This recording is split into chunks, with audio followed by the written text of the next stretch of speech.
Hello, my name is Dr. Brett Deacon. I'm a clinical psychologist and a psychology professor. You have been informed that you are having psychotic experiences.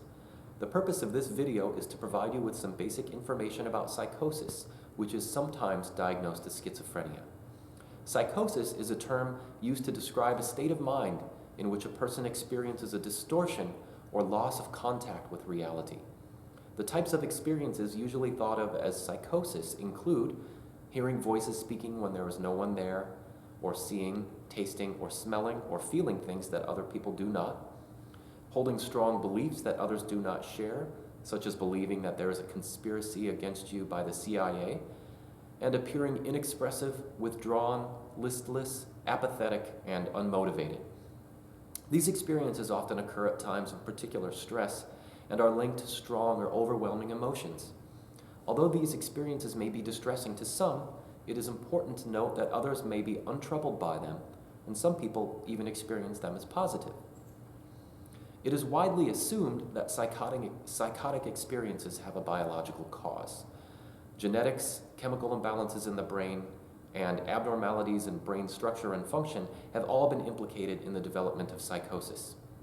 However, despite the popularity of these ideas, there is little actual scientific evidence to show that specific genes or brain abnormalities cause psychosis.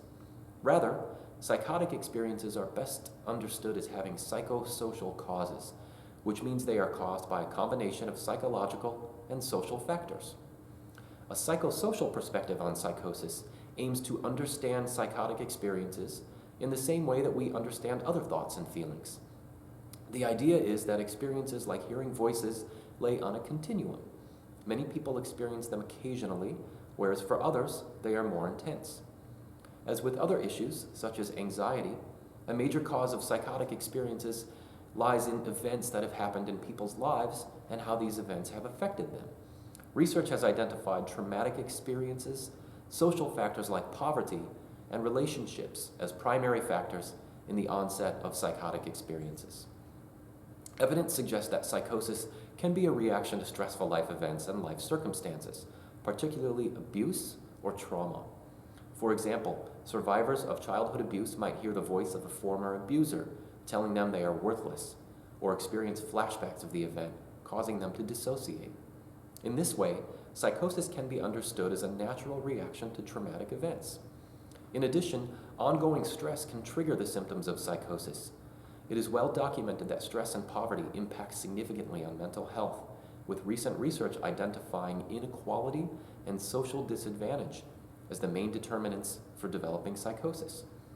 Finally, adverse relationships in childhood and family attitudes can affect the onset and outcome of psychotic experiences.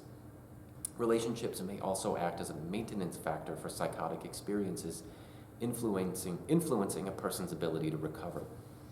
The link between psychosis and these life events lies in the way we experience, interpret, and react to the world.